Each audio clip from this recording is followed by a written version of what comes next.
We are wrestling. Olympic hero Kurt Angle, and you're listening to the We Are Wrestling Podcast. We Are Wrestling Podcast.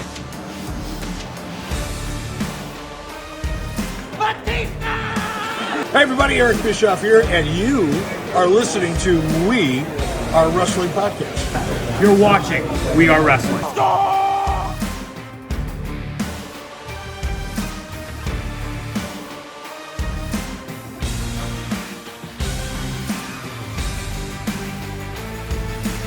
I'm the host with the most. You are by far the least intelligent. Stay tuned, listen to the podcast. Best One Donnie might teach you a thing or two.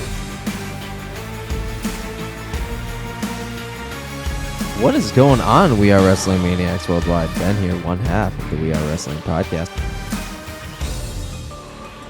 If you ain't listening to the We Are Wrestling Podcast, bro, you're missing out. The king listens, and you need to too, bro. Ricky knows best, ladies and gentlemen. Ricky knows best. Believe in me. God bless you. We Are Wrestling Podcast. We are wrestling. What is up? We are Wrestling Maniacs out there worldwide. I'm the host with the most, Mr. We Are Wrestling himself, the best One Donnie here with...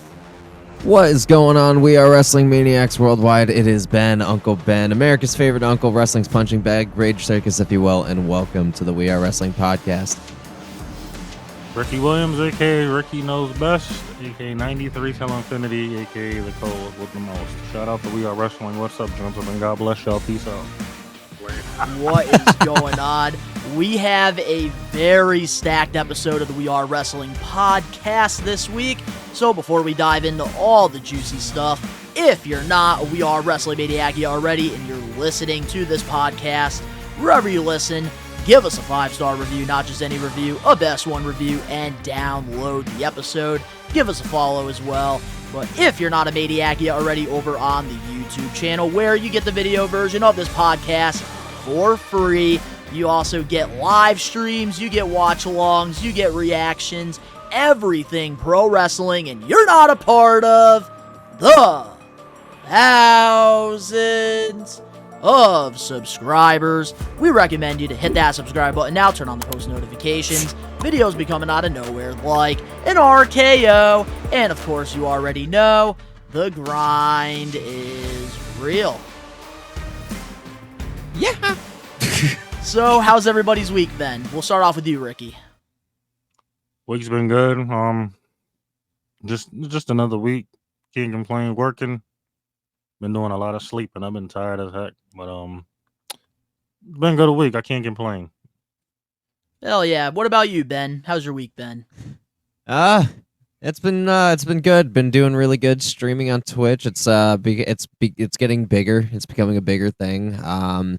Just saw Falling Universe and Tech 9 on Sunday, which was probably one of the greatest fucking concerts I've ever been to in my entire life. I've been waiting to see Tech since I was like fucking.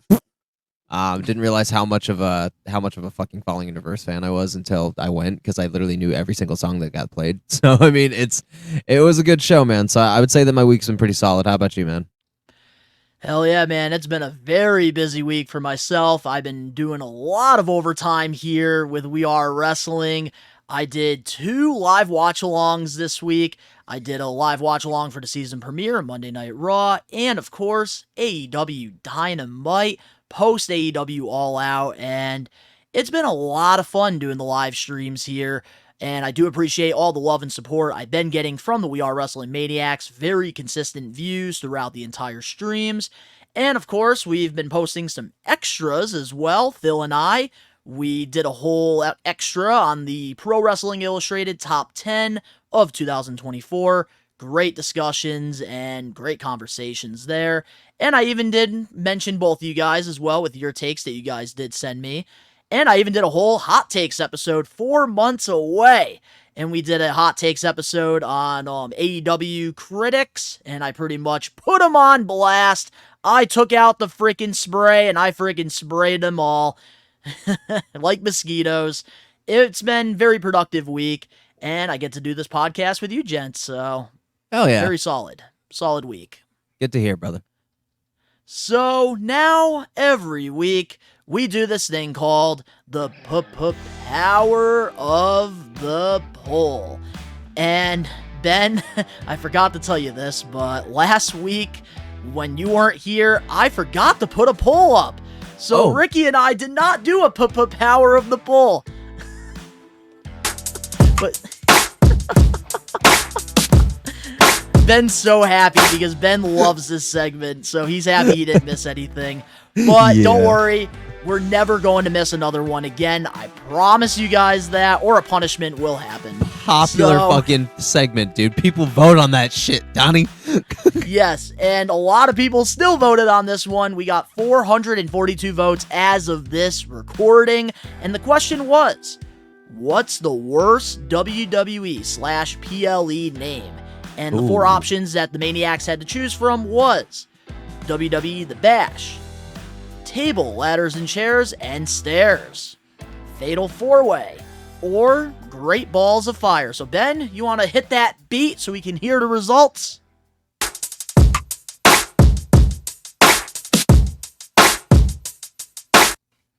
And the results are Great Balls of Fire with the sweep. Man, that shit's so funny. So to the listeners, 5% of you guys voted The Bash, which I think is our lowest percentage on any of the polls that we've done. TLC, Tables, Ladders, and Chairs, and Stairs, 20%, which my dad voted, by the way, on that one. 10% of you guys picked WWE, Fatal 4-Way, and 65% of you voted Great Balls of Fire. So what's our thoughts on this? Do we agree with the Maniacs? Great Balls of Fire, is that the worst PLE? That's literally the worst PLE. I mean, it's literally called Great Balls of Fire. They highlighted balls. There's only 2 balls on the fucking goddamn poster, and they're red as fuck, so they're saying that the carpet definitely matches the drape. So yeah, it's a sex joke. It's not. It's fucking hilarious. So yeah, it's a horrible name. I feel like when they did that announcement, it had to be like a rib. It had to be a rib.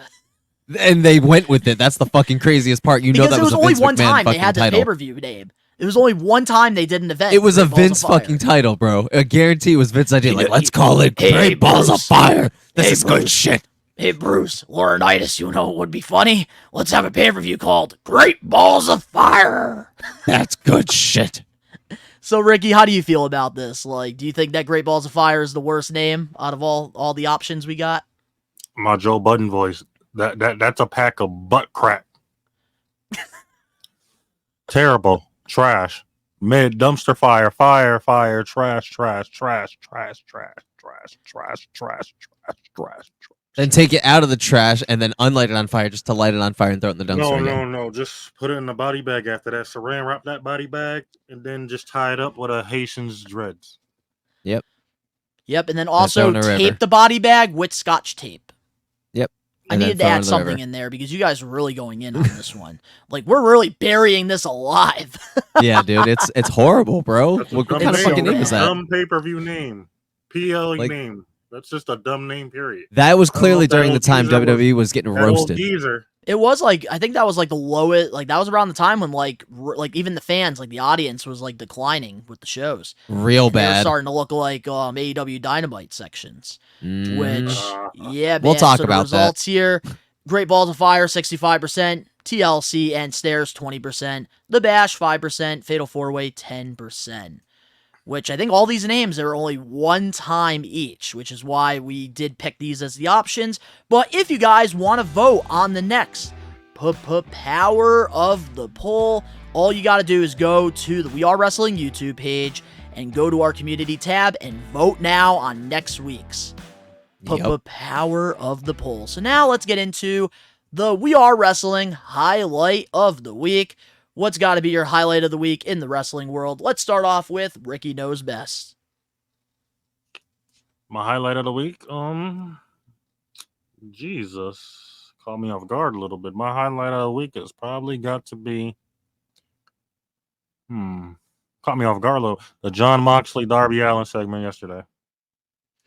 All right, that's a good one, I think. That was a good one. Darby, man, that line that he made on John Moxley telling him, "Are you drinking again?" Without, like, trying to, like, because Moxley pretty much, Ben, told Darby Allin that, like, he was, like, trying to tell him to take his title shot from him. Like, he wants to take the AEW title shot and face Danielson. And then Darby Allin says, "What are you, stupid? Have you been drinking again? I'm not getting rid of my title shot." The way he said it, I thought he was trying to have him actually join the faction, because Darby Allin and Jon Moxley together, that's low-key money in my opinion. So much chaos, so much mental destruction, so much physical destruction. Ricky, you're cooking. You don't know what's Ben, going to happen. What's got to be your highlight of the week? Mine's actually kind of simple, but it's like not probably what you think I would choose. But I'm probably gonna go. This happened on Friday last week, right? Correct me if I'm wrong. But when Cody Rhodes specifically called out Jacob Fatu, and the crowd went nuts, and like the whole place erupted. On SmackDown. That was my highlight of the week, because the crowd knows he's hot, bro. The crowd knows that dude is a like in the near future world champion. Like, now I'm not saying within like the next year, but very, very near future comparatively to anybody else that's coming to the company this quick. Everybody knows he's a star. Everybody's waiting for that dude to pop off, because he has gone off a couple times, but it's not the way that we've thought. Like, we're waiting to see a full-on singles match with this fucking animal. So the crowd knows he's hot, and they foreshadowed some big shit there, because there's going to come a day where Jacob Fatu gets called up again, and he's not going to get down on behalf of Solo. So they're already foreshadowing that shit. So just think about it. Yeah, so here's like one thing I do want to add to this. I gotta say, dude, watching the NXT, like when the Bloodline interfered that tag match, seeing them without Solo Sikoa, like they look so much more menacing. Like they look so much better without him. Like even Tagaloa Cabacho looked the best he's ever looked so far since coming back to WWE. Like I really enjoyed that. NXT was the fucking thing for him. NXT would have been perfect for him.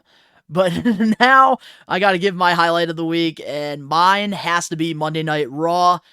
Gunter and Bret Hart segment. Like, I enjoyed every second of it. I think it was a great way to really further the feud with Sami Zayn and Gunter by adding Bret Hart in here. And I think having Gunter. That was a crazy segment. That was a crazy. Dude, that was crazy. Like, the part that got me was Gunter pretty much saying, like, his number one wrestler is Bill Goldberg. I love that line, dude. And then Sami Zayn comes out and just cuts this freaking heart-filled promo. Man, I loved that entire segment. Gunter looked incredible. Is it bad that I'm actually, like, this is off topic, but yes, that was a crazy segment. I actually was able to catch Raw. Kind of sad that I'm saying that I feel like Sami should leave, because he's just not fitting anywhere in WWE right now, and like he's not as hot as he once was, and he can only do this heartfelt shit so much and then go back to heel, and then where's he gonna go from there? You know, so it's like I want him to go somewhere where he's gonna succeed. You know, that's just my only thing. I love that you say that, because I was even thinking about this as well this week, but not Sami Zayn. I was thinking about this the same way as like his best friend Kevin Owens. I feel like Kevin Owens has accomplished everything in WWE that he could, and I know there's been speculations about him becoming a free agent in May 2025, and I feel like with Kevin Owens, like how you feel about Sami, that's kind of how I feel with KO. Like I feel like he needs to go somewhere new. I thought KO signed like a massive deal, like not even a couple of years ago, and it was like 5 years. No, his contract is up in 2025. Kevin Steen is coming back. Oh shit! Yeah, I think he's gonna. If he doesn't win a world title within the next like 6 months, then yeah, I think he's done. Like I said, the man has literally been the Chris Jericho of his era. Of this WWE era. Yeah. When's the last time he won a world title? Well, I think that was 2017 when he won the Universal title. Decade and a half, gentlemen. Think about that. Time goes by so quick, but really good highlight of the week. So now, with that being said, let's get into our We Are Wrestling weekly recap for the We Are Wrestling podcast episode 125. And starting things off, last Friday on SmackDown, Giovanni Vinci re-debuted his NXT gimmick and got squashed in 3 seconds. What's your thoughts on this? fucking garbage. Like I have nothing really to say about it. I've never really been a Vinci fan. Like, yeah, he can move in the ring, but it's like, dude, like you could have done something so much better with him. And I feel like taking him out of Imperium was just the wrong fucking move. What's those words what's those words they use in Mortal Kombat Street Fighter? Finish him. No. Fatality. No. Flawless victory. Oh. Perfect. Flawless. Oh wait, whoops, hold on. Perfect. There we go. Perfect. Flawless victory. There we go. I was like, wait a minute, wrong mode. Or my personal favorite. Fatality. That's my favorite. That's my favorite. Oh, I love the finish. Finish him. That's Goku versus freaking. That's Super Saiyan Goku versus Raditz. Finish him. That's Goku right now versus Raditz. Hell yeah, man. I love that shit. That's Goku versus Raditz right now. I said this when they broke up Vinci and Kaiser on the recap not a while back.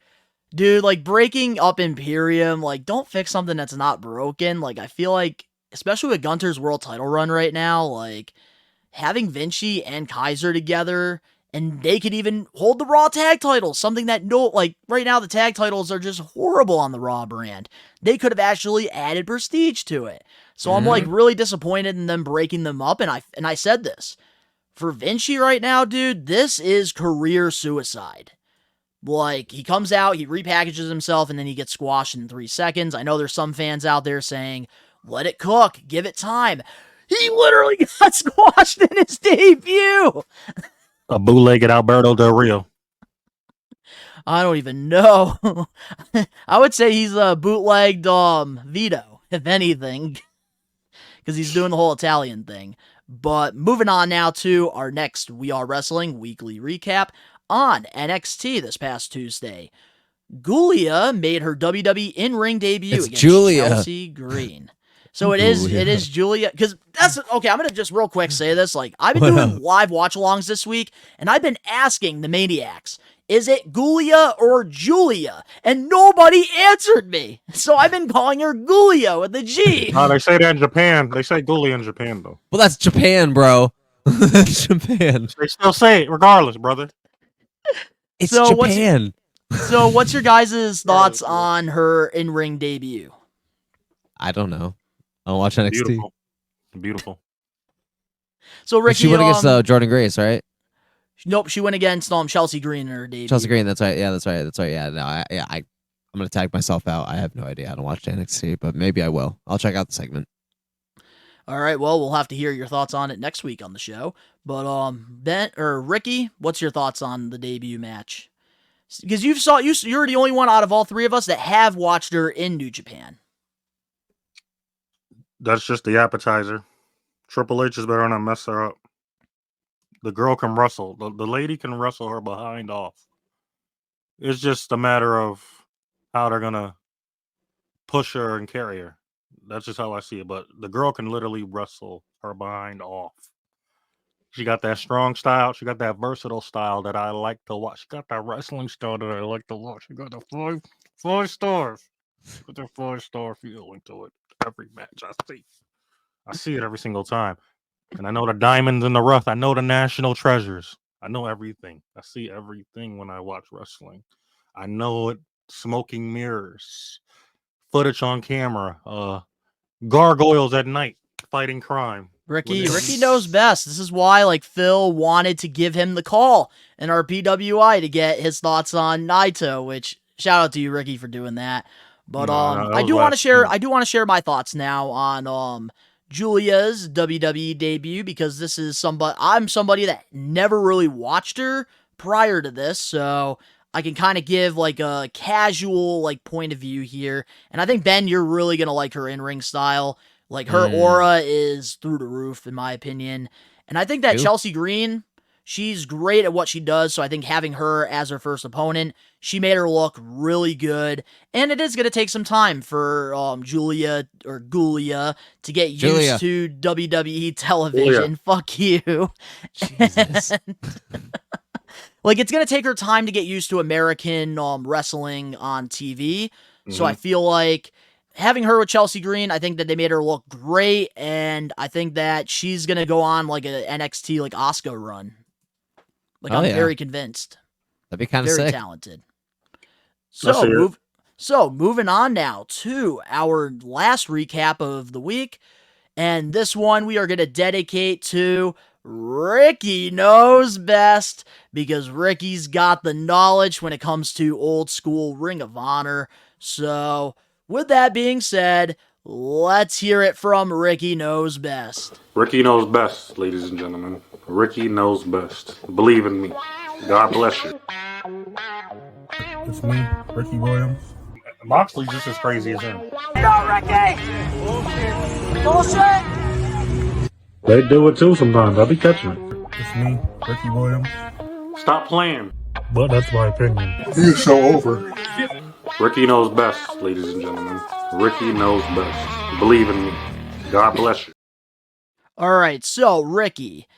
Wednesday on AEW Dynamite, Nigel McGuinness challenged Bryan Danielson to a match at AEW Grand Slam. And the last time that these two faced each other off was back in 2009 at Ring of Honor Glory by Honor. So I gotta ask you, Ricky, what's your thoughts on Danielson versus McGuinness? Oh, by the way, that match is a national treasure. I need to watch that. Bryan Danielson and Nigel McGuinness, two of the greatest technical wrestlers on God's green earth, probably of all time. Correct. Anyway, I'm excited to see the match. But the thing is Nigel really all the way back? Like, because you see Bryan Danielson, he's putting on classic matches left and right, no question about that. But at the same time, Nigel McGuinness, can he still deliver two at the same time? That's the ultimate $1 million question right there, gentlemen. Because I've seen it at that little. We watched it. Nani, he has a little bit of flashback. AEW All In at Wembley, he has the Casino flashbacks Gauntlet. here and there, but the thing is, a high-profile match like that, do you ultimately trust him 1,000,000%? My answer to yes and no. Yes, because I seen the flashbacks. I need a little bit. I need a little appetizer. What you do, pause. I need a little bit of it like this, and I'm good to go. But the type of wrestler that you're in the ring with also brings back that ultimate classic, nostalgic, vintage feeling too at the same time, gentlemen. So, Nigel and Danielson, I'm all excited for this match. I'm all in. It's going to be a technical slugfest, as you say. A lot of people don't like to watch submission wrestling, but y'all need to tune in for this one. The casual AEW fans, the marks that don't like AEW, the guys that just don't like AEW. I'm throwing Me. shots.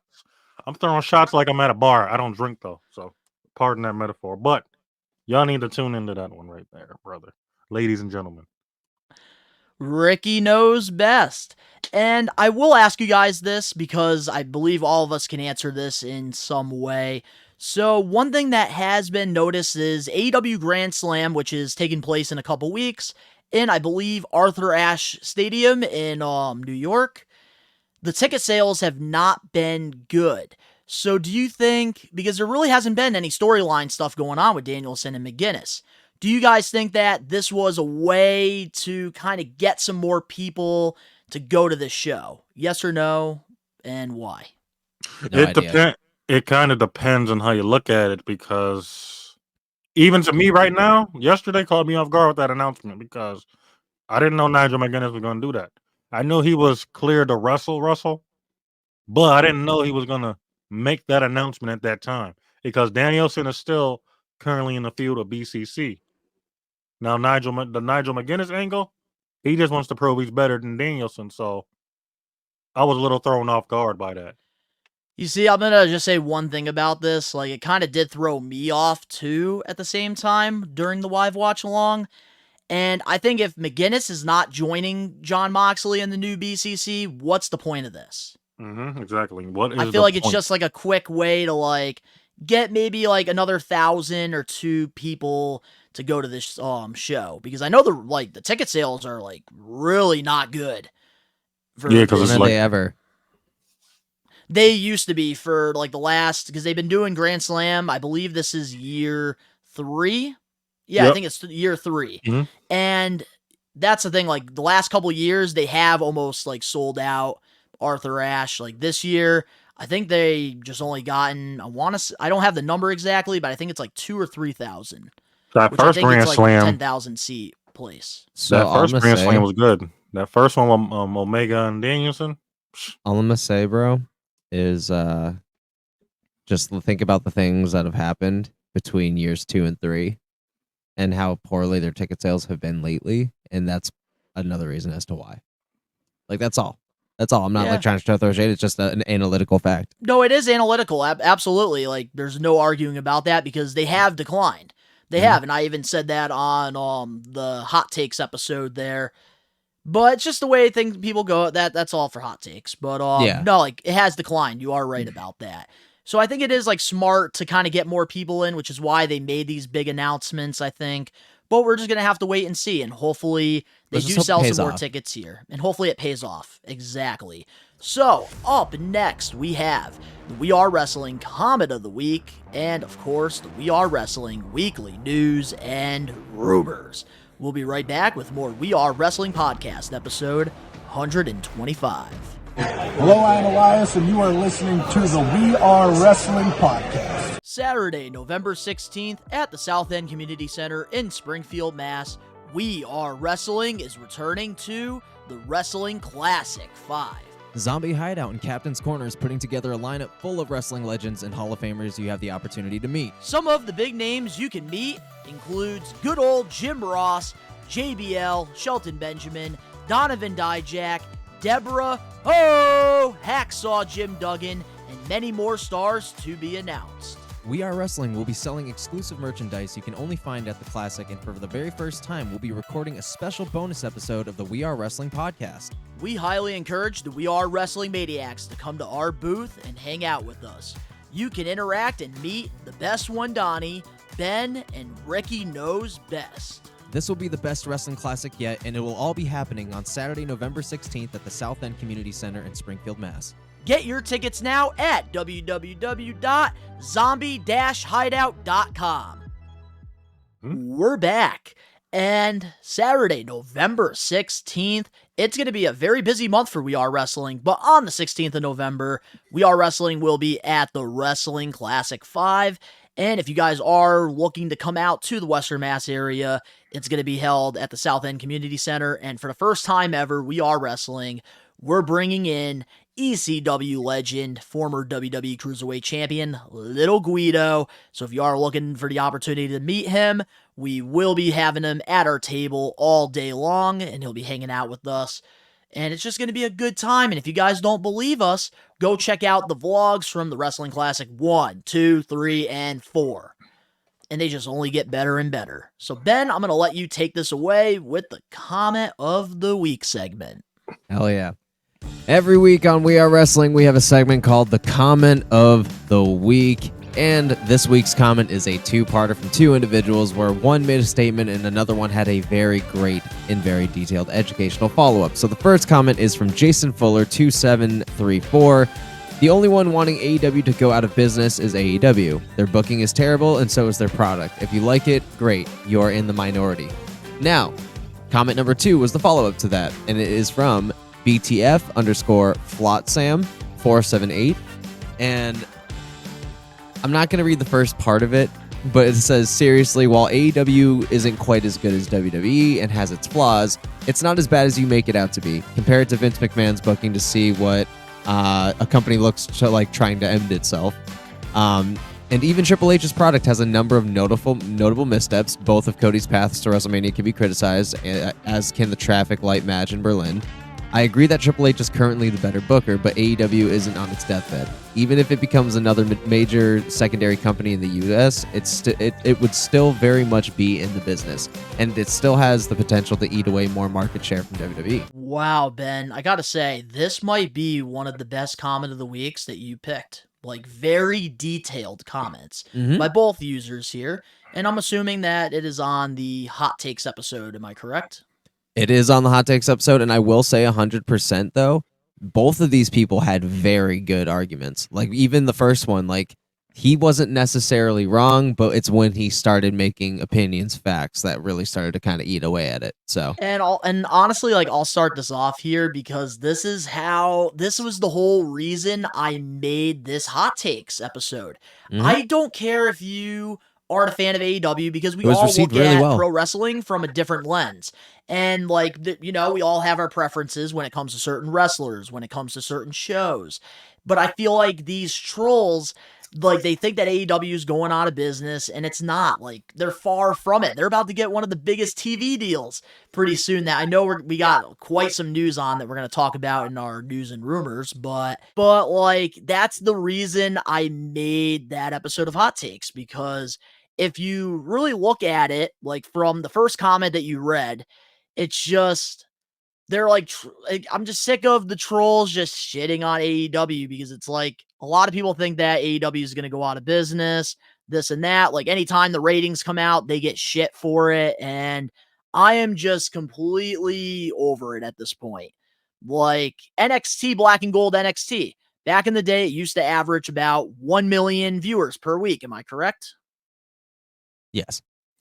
So that's the thing. Like, I feel like if you're not going to call NXT out for their ratings declining, because right now they're averaging about 600,000 a week, same thing as AEW, but you're going to get mad at AEW for dropping 200,000 viewers, I feel like that's pretty much like the tribalism. That's the issue I'm having here.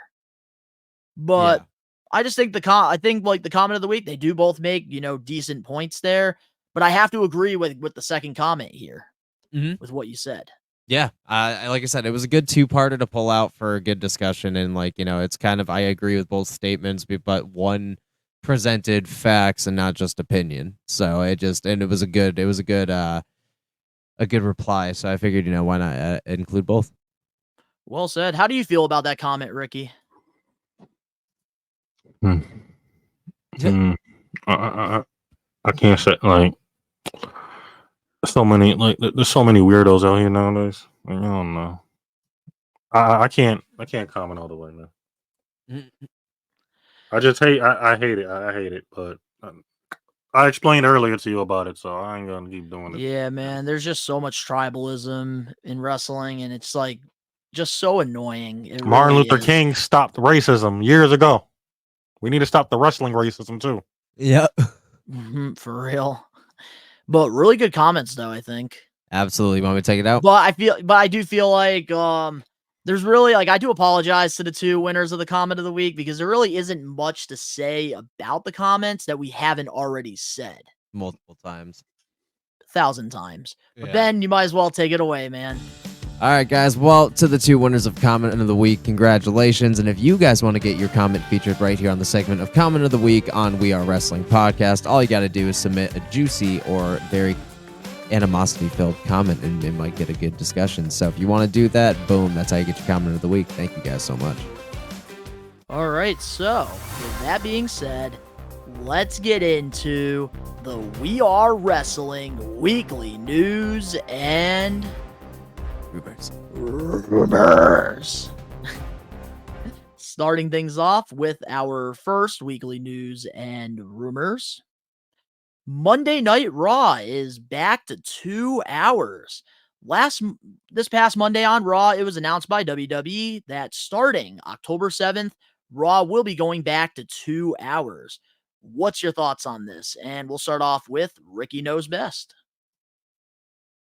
My thoughts on it, I don't know how to say it. I think it's just they're not using certain talent the way they're supposed to, and then like has sometimes Raw lately, respectfully, it's been filler episodes, low key. If I'm being frank with it, because like you're not really pushing any new talent like that at all. Like Raw has talent, but it's not like it's only focused on Punk, Drew, the Judgment Day, Gunther, Sammy. It's not really focusing on nobody else really. So, in my opinion, them making it 2 hours kind of makes sense because some of the talent they're not relied on mostly anymore. If I'm saying it right, if I'm wording it right, I don't think certain talent are living up to expectations in the back. That's just how I see it. Anyway. So how do you feel about it, Ben? Honestly, like I'm one of the minority of like the people that genuinely likes the 3 hours because I feel like it's more time to flesh out more stories. It's more time to like, fix certain things to call audibles. But I also understand, like a 2 hour running show is enough, and I think a lot of the superstars feel that way because even Seth Rollins, who's again, arguably the real face of WWE, he dreads 3 hour shows. Like he thinks it's completely unnecessary, and if he thinks it's unnecessary, I kind of have to go with the dude that's been at the top of the company for like the last 10 years, basically. But to flow better, I think it's going to be a lot better, especially on Netflix where there is no ads for most people. I think it's going to make up for it. I think that it's going to pay dividends regardless. Yeah, so I'll share my thoughts on this. I think Raw going back to 2 hours, if this was last year, I would say hell yeah, let's go. 2 fucking hours of Monday Night Raw, like yes, please. But I really kind of feel like Triple H has done a great job, and I feel like he's really mastered The 3 how hour to formula. do a 3 hour formula. Exactly. And I feel like just in general, I think them going back to 2 hours, like I think on Netflix, it will benefit them because it will be commercial free. Yes. But I think right now with USA, it is going to be a little weird, and Raw does have a bigger roster than SmackDown. So like we also have to consider that there's going to be less TV time now for some of these stars that It's a are on flagship TV. show. And and that's why with Triple H, man, I feel like he has just done a great job utilizing those 3 hours, trying to make everybody on the roster feel somewhat important And seen. and seen. I do agree with that. But there's so many different ways that like you can really look at it from. And I feel like it's a good thing, but it's also a bad thing in a way. I think it's a good thing because let me be honest, like doing a live watch along for 3 hours is kind of tough, especially with like the commercials and stuff. But then 2 hours of it, I think is just a great time because I do work a shoot job outside of doing this. So now for me, I feel like going 8 to 10, that I could do more watch alongs with that time. Because it is kind of tough doing it on a weekday from 8 to 11. I do hope sometimes we do get the 3 hour specials because I remember back in the day with like Ruthless Aggression, That was fun. I really enjoyed the 3 hour specials. And I was high on it when they finally moved it to 3 hours for like the first couple of years. Then I'm like, okay. Like, I don't know, man. I feel like Triple H has mastered like how to do now. the 3 hour thing. I agree. Definitely. But moving on now to our next We Are Wrestling weekly news and rumors. Logan Paul is not one of the boys. During an interview with Hulk Hogan on Impulsive, Hogan used the term work and shoot, to which Logan had no idea what Hogan meant by that. Recently on Click This, which is Kevin Nash's podcast, he called out Logan Paul saying, and I quote, "That motherfucker, from what I heard, he's making like $5 million for effing limited, and those other mother effers are out there making house shows. F you. That's from the boys. I don't give an F how many people are following you. If it said you had 24 fucking million Rhodes Scholars following you, mother effer, man, I would be like, dude, are you effing Jesus? You got a bunch of effing idiots." And Logan Paul pretty much made a response video saying this, which we could play and we can get our genuine reaction since it isn't copywritten. So let me get the file here real quick. And People here it messaging is. me, they're like, yo, Kevin Nash is talking shit about you. I said, damn, who is Kevin Nash? I mean that. I'm unfamiliar with this guy, which I think is his problem. I'm not as versed in the WWE and in wrestling as maybe I should be, as my peers are. But then how am I so much better than all of them? You know, I don't have the answers to these questions. It is a question. I don't know how I could be the best in the WWE or at least one of the best. Like I'm surely a top fiver, and I don't even do it full time. Now imagine if I did learn a little bit. Yeah, okay, Imagine if I devoted, came one of the boys, learned what the difference between a shoot and a work was. Will that make me a champion? Fuck me. Fuck you. You're one of the old guys who is bitter that I am better at your job than you ever were. And that makes you pathetic. This will be my sport, and I will continue to make guys like you eat your words when I devote a little bit of time to it. So fuck me, fuck you.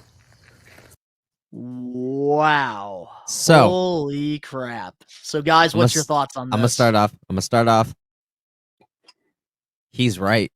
He's right. Like Logan is 1,000% right. Logan has more talent in his fucking pinky than Kevin Nash really ever did. What did Kevin Nash really do other than be a big dude with some kind of personality? Like there really wasn't much. Like Logan, I gotta play devil's advocate. bro. I don't agree with that Logan- neither, but keep it Dude. stepping. Logan is kind of onto something here, though. He's kind of onto something here. It's like he didn't have to do all those things because he is naturally just fucking good at this, dude. He has it. So what if he didn't fucking know work or shoot and no, he's not one of the boys. He doesn't hang out with one of the boys. Who fucking cares, dude? This ain't 1987 anymore. There's other ways you 96. get around this shit. And fucking Logan Paul unlocked the cheat code. It's not his fault that he just was naturally born for this shit, bro. He didn't need to do all that because he had a following he brought with him. Nowadays, it's about money. Logan Paul is money. Kevin Nash was not money. He is not money. He is a has-been.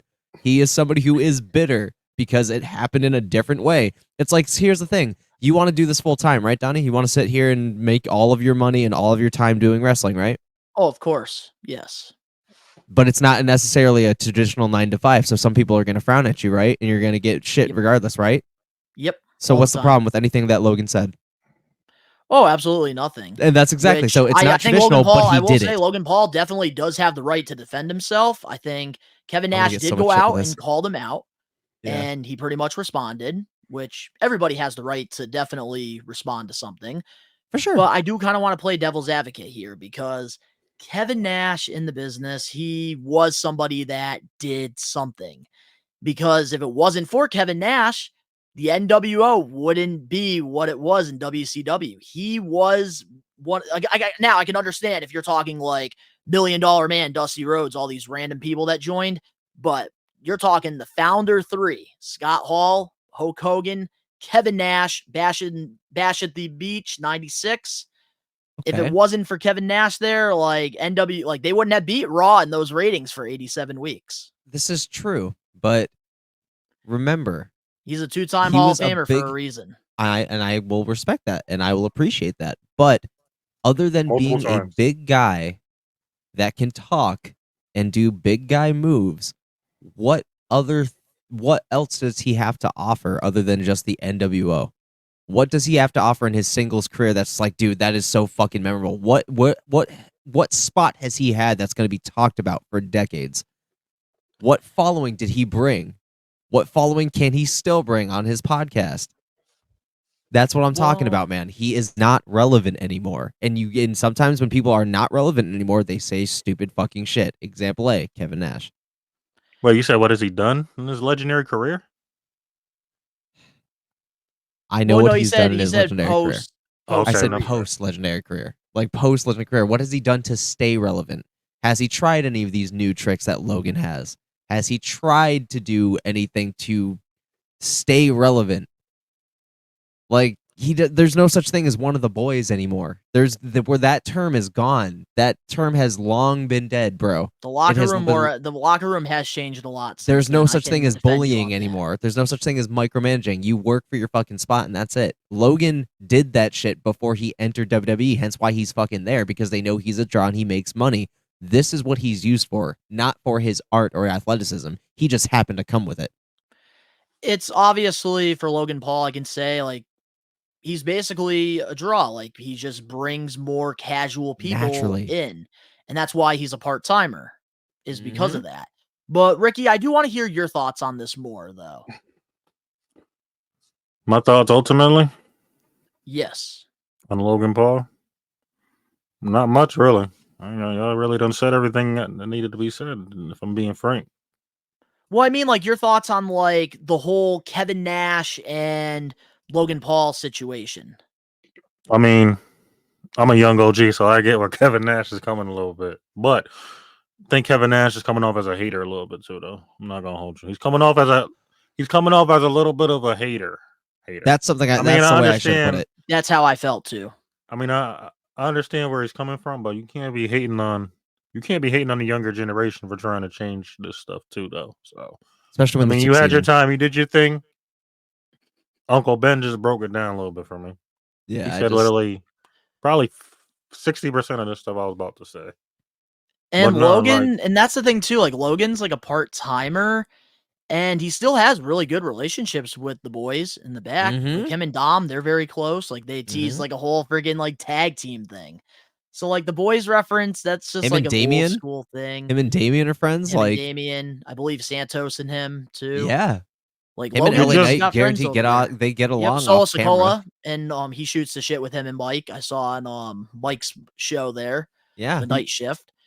you just can't hate on the younger generation for trying to change this culture to for another. not doing it the way you did because it worked out differently for him. You know. And, Yeah, and that's it's the thing, and that's the thing I want to add to this too. Like, with Kevin Nash, like, why are you like taking this so serious? Like, if you go back and you watch the Impulsive clip, which I believe is on their Impulsive clip channel on YouTube, like, it's funny. It's fucking hilarious. Oh, you know what? Logan know Paul's what? like, "What's a shoe? What's a work?" And then Hogan's like, "Are you like friggin' like fucking with me right now?" And Logan's like, "No, I really don't know what it is." Like, You know it's what? hilarious. You know what? Now that y'all brought this up, I actually forgot why I hated Kevin Nash a little bit now. He dissed why do Will you hate Ospreay a Nash? year ago. I don't like Kevin Nash. It's on site. Why? What happened with Will Ospreay and him? I forgot. He disrespected his wrestling style or something. I had to go on Twitter real quick. I had to talk to Nash like, yo, you better watch your mouth, man. But I will say this though about Logan Paul, dude. When it comes to responses, whether it's like the crypto or like just anything in general, Logan, he's got the facts. He is fucking locked in, dude. When it's all said and done, and I think everything he said was well said. And he also came off as a heel, which is what he's doing right now in WWE. So like Yeah. he kind of played the character too, being a douche in there. Yeah, shout out to Logan because you gotta tell these OGs something sometimes, man. Yeah, you gotta fucking humble them somehow. You gotta. You can't humble OGs like that though. They're gonna be like this. Back in my day, like you But already also, know how I did it, youngin. You already let's- know how I did it, youngin. Let's take away and end it with the one thing that we need to take away from this whole thing. Y'all need to catch what Logan said at his very last point of his statement, which said, imagine what's going to happen when I put in a little bit of time. So he basically just said that he's going to put more time in it and watch that shit happen. And he said, watch it. He's going to take it because he's not wrong saying that he is better than a lot of them because Logan Paul is 1,000% better than a lot of the main roster. He is it's like he's been doing this shit for years, bro. Like the dude is a GOAT naturally, bro. He is a GOAT naturally. That dude with time is going to be something crazy.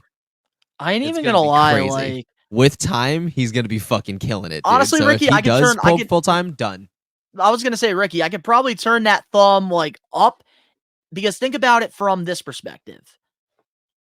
Logan Paul versus Will Ospreay. How do you think that match would go? Because I think that would be a fucking 5-star. Oh, God, yeah, dude. They're both so athletic. Imagine the spots with a Logan Paul and Will Ospreay match. Could you Think imagine about those that. those fucking buckshot lariats, bro? Hold Oh on, my God. hold on, wait a minute. Oh Wait my a minute. God. Hold on, wait a minute. All the flip reversals. Hold up, wait a minute. Oh, Time out. the haircuts being the same. Ah. Time out real quick. Time out. Billy Goat, Logan Goat. First and foremost. Hold on, first and foremost. Don't you ever in your lives put Logan Paul with the GOAT's name. Don't ever do that again in your life. I'm sorry, Ricky, but I kind of have to go with Donnie here. Like Logan Paul and fucking Will Ospreay would be a fucking 5-star fucking banger, bro. Like I'm not even kidding. That shit would be insane. That Like, shit would be Ricky, insane. Like, that's the thing. Like, you have to think about it from that perspective because I think Logan Paul can really work with any wrestler I think in the that ring. Logan proved it alone with his match at Roman at fucking Saudi Arabia. Like, that match alone Crown was a Jewel. 5-star classic, Yeah. and that fucking pay-per-view was What? garbage. That fucking dude, that match That was a- so that was a goddamn really good. match. That match organically was so damn good because even fucking Roman Reigns himself was beside himself with how well that Logan Paul did in the ring and under all of that pressure for a fucking... Well, and remind you, midway through the match too, Logan Paul got injured and he's Yeah, still able to and he perform and finished. put on a classic. And he finished the match. That's what I'm saying. And he didn't even fucking show that he was injured. The dude fucking champed that shit out and ballsed it out, bro. That shit was a classic to me, dude. I'm sorry, but Roman Reigns and Logan Paul, fucking stand me for it. I don't give a fuck. Stand me for it. I will fucking Hey, die we're all on looking that. Am I at on Earth wrestling right from now? a different lens. Go- and that's what makes the sport Go beautiful. back and watch that match, Ricky. Watch it one more time. I'm telling you, watch it one more time in the build up to that high spot where he fucking streamed live to Instagram during that drop. All that build up, watch it. Just watch it. Watch it again and see and take in the greatness of everything that happened. That shit was fucking amazing, and I have to defend that match, dude. I have to. It was literally perfect, even with injury. He stood toe to toe to literally the hottest act in pro wrestling at that time and didn't even stutter. I have to give it to Logan Paul. I have to give it to him. And that was He like carried his that third, shit. and that was his third pro wrestling match The too. only other person that literally held their own that well during a Saudi Arabian main event for that title was LA Knight, and I was shook that he did and that he's had fucking well. and he's had thousands of matches though. in his Exactly. career. And Logan, I was this on- was he was on his the third same. match, Mhm. third pro So, wrestling match. 'Cause you have to gotta put it consider up this there. Also, too, Ricky, the amount of matches too Logan Paul has had. He hasn't had a lot of them, but the dude is far above an average person. And you also have to remember too, Botch City who? Logan has not really botched shit. He hasn't The only botched thing he anything. botched was that Money in the Bank ladder spot. That was like the that only and selling the fucking skull crushing finale. That was the only time when fucking Miz turned on him at his first WrestleMania. time. Yeah, that was the only time. Other than that, he does not botch anything. If anything, he saves people, and he's one of the safest people. And it takes fucking He years did to garner save safety. Rey Mysterio from a neck injury. That's the only thing I'm gonna leave it as that Mhm. because we are getting a little off topic here. Yes, But I just had to defend that match. yeah, no, of course. And I feel like Kevin Nash, like when it's all said and done, he's just one of those old. He's one of just those old school heads. Like I feel like he was doing it also for clicks too. And I won't be surprised down the line, like if we do get like a Legends night or something, we get a segment with Kevin Nash and Logan Paul because they are professionals. at the God, end of the no, day. no. I can't see Kevin Nash hopping down the ring. Sorry. Well, they're not gonna like do anything in the ring, but I mean like a backstage segment or something. Oh, okay. Like something like that. Like WWE, they love that shit. Okay. All right. I'll respect that then. So, moving on now to our next We Are Wrestling weekly news and rumors topic. Oh man, we got a bunch of AEW/TV updated news.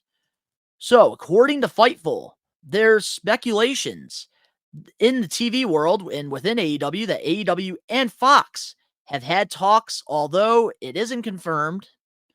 After the AEW Shockwave trademark emerged, there's internal speculation in both worlds that a new program could be heading to the Fox family of networks, whether it be Fox itself, Tuba, FS1, or anywhere else.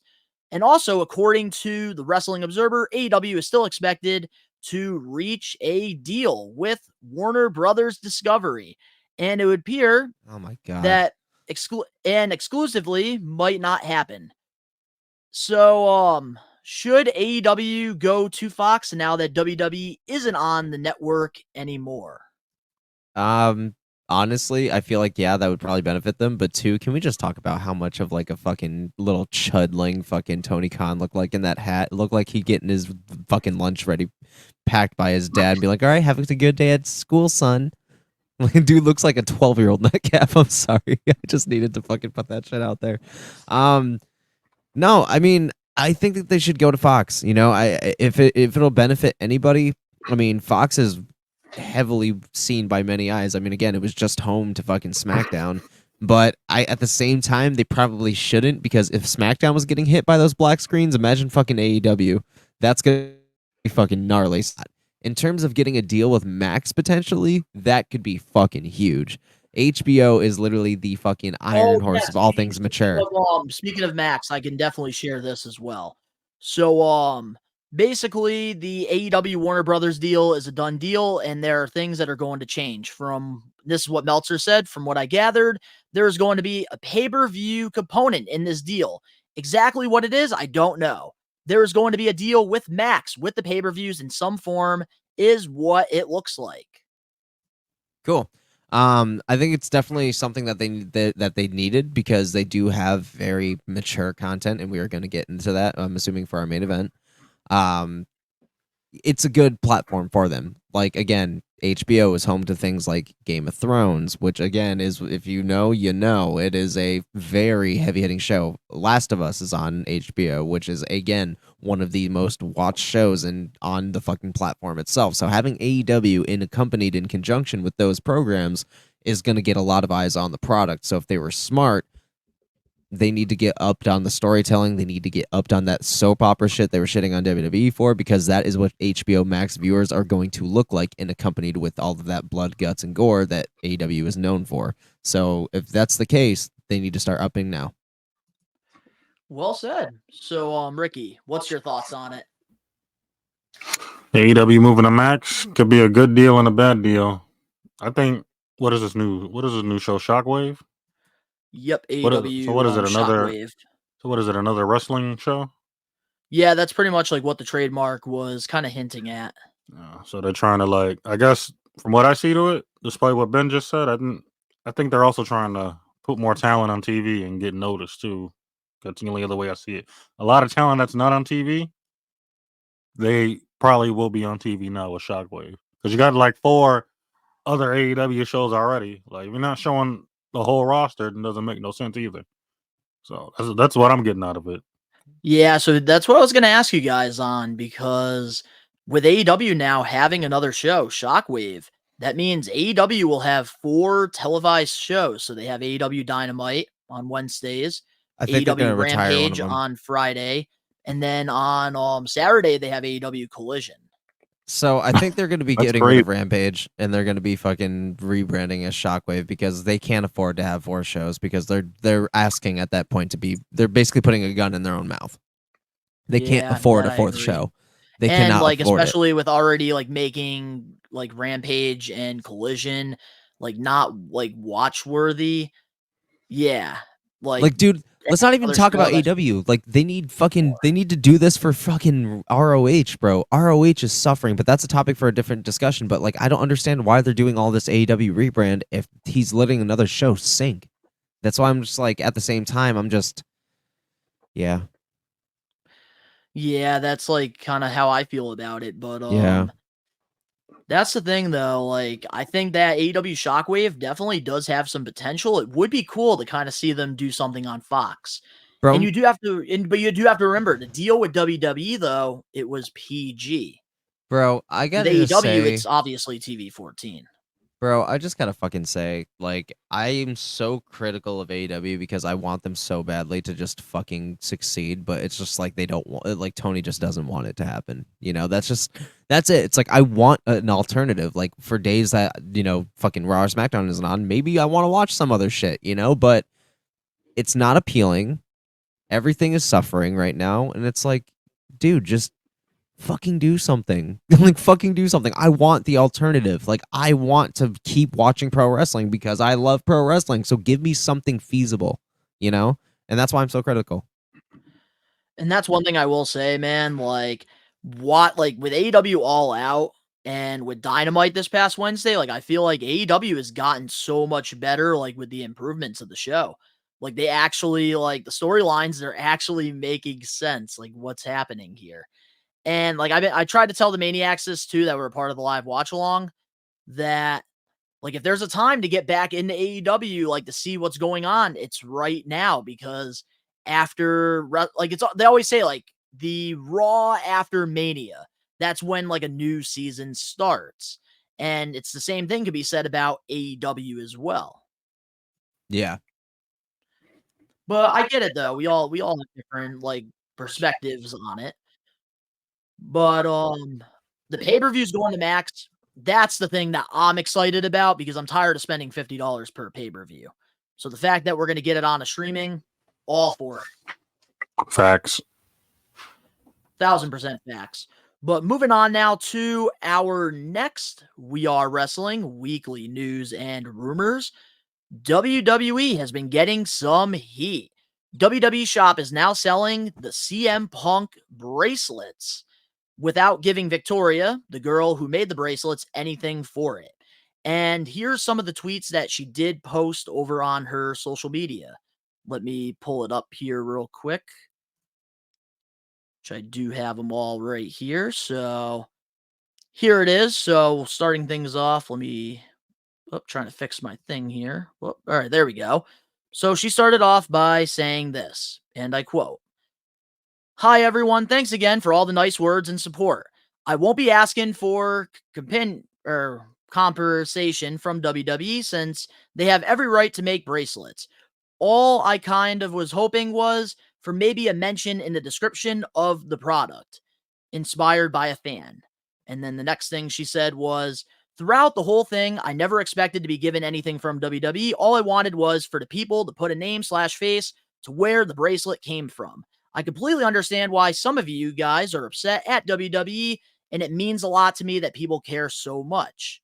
So then her saying, "For those replying to my intentional post about me not getting a heads up and saying WWE didn't need to, I 100% agree they didn't need to. Legally, they had no obligation to reach out to me regarding this, but it would just have to be nice to have heard it from maybe them beforehand. If they reached out to me about it, I would have mentioned putting CM Punk on the bracelet instead of AJ and Larry.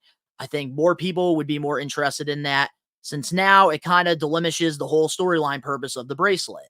And finally, WWE did reach out to me last week as a thank you from Punk and invited me to a show next month, but to my knowledge, that invitation had no correlation to them selling bracelets and wasn't offered a compensation, but I am still grateful for them contacting me at all." Fuck yeah. So,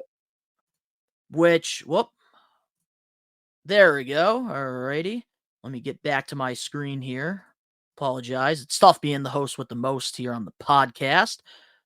So then WWE basically took down the original bracelet, which it was Larry and AJ, and then they posted a new bracelet, and it pretty much just has CM Punk's name on it instead of Larry and AJ.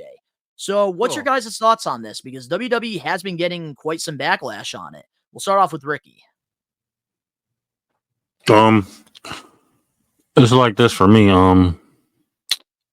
If she said it's not a big deal, then I would ultimately let it slide. But however, at the same time, if you're stealing her idea to make bracelets just for profit, that's kind of a disrespectful slap in the face to me, because regardless of my opinion on it, yeah, regardless of my opinion on it, don't even matter in general, you should be giving me some money off it at the end of the day, regardless. I shouldn't have to ask you for anything. You need to be putting your hand down and giving me something anyway. Nobody's about the product of my environment, and I ain't gonna see none out of it. I don't care if it's a storyline or not. You're gonna give me something regardless, brother. Whether I didn't mean it or not, if I see you in person, you know I'm gonna mean it. Like, yo, where's my cut at, man? It's going down GTA style. Where's my cut at? Where's my cut at, Benjamin? Benjamin, where's my cut? I don't know, bro. I'm not the Benjamins you got to be asking, bro. You got to talk to fucking Ben Franklin, bro. The wrong Benjamin, dude. I'm just using you as a metaphor. I'm just using you as a metaphor. But back to if we ever make a clip of that, the thumbnail's got to be Ben's face on a $100 bill. Guess who the fucking $1 million man is now, bitch. Yeah, but go ahead. I'm done anyways. I was done anyways. Go ahead. Now you good? Yeah. What's your thoughts on this, Ben? So, I mean, like, I kind of get it. I think it is kind of scummy that WWE would make, they realized that it was a hot storyline, it was well talked about, took this from a fan, turned it into a storyline, and then, just left her high and dry. I think it's a little fucked up. Like, I think it's kind of cool that they invited her to a show, contacted her saying thank you for the bracelet from CM Punk and everything, and giving that storyline. I think that that's cool, but it's like, it would have been nice to at least let her know. Because it's like we're making money off of you and off of your idea that you gave us for free. But if you want to like at least save face, you're gonna give her something, at least a mention, be like inspired by X, Y, and Z, like she wants at the very least, or again, compensate her some kind of cut because it was her thing, and then changing it to CM Punk's name, like she said, is also her thing now because she suggested it. So like she's technically owed compensation somewhere in a way, but if there was no legal binding, WWE can technically do what they want. This right now is a moral thing. Exactly. And I'm going to share my thoughts on this because I've been very vocal on Twitter, and honestly, I feel like she definitely deserves something, but I really do have to like give my flowers, and I got to take my hat off to Victoria here because there's a lot of other people that I feel like if they were in this situation, they would have definitely handled this a lot worse than she did. And the fact that like she's like still grateful that like this bracelet like became one of the biggest storylines in all of WWE, like I think that that's really cool because she could be more pity about this because they are probably going to make a lot of money off of this bracelet. Let's be honest here. But because even when I went to Fanatic Fest, when I got the opportunity to meet CM Punk, like there was literal fans giving him bracelets, just the same one that the girl made. So I feel like when it's all said and done, like, I do feel like she definitely does deserve some money for this. I think personally they should give her a front row seat and like a VIP experience at Bad Blood. I think having her there watching the Hell in the Cell match, that could be a really cool thing, in my opinion. I agree. I 1000% agree. I agree. And it's so cool that like a fan made something and it turned into this like big storyline. Yeah. But yeah, I feel like just with her, she definitely does deserve something, but I'm kind of glad that WWE at least got rid of the AJ and the Larry bracelet, and now it's like CM Punk. But I still believe, like, even though she feels like they're not obligated to give her anything, she still deserves it at the end of the day. So, up next, we have our Getting Put Over segment, and of course, the main event topic. We'll be right back with more We Are Wrestling Podcast episode 125. Fucking asshole. You fucking asshole. Picture. What's up, everyone? This is Matthew Bruder, the king of bros. I just want to say, if you ain't listening to the We Are Wrestling podcast, bro, you're missing out. The king listens, and you need to too, bro. Are you looking for wrestling content? Well, We Are Wrestling provides everything pro wrestling.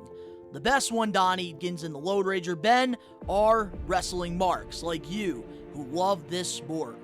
We Are Wrestling has it all when it comes to wrestling content. We have different podcasts, vlogs, reactions, full wrestling matches, live pay-per-view watch-alongs, interviews, predictions, and so much more. Only on We Are Wrestling.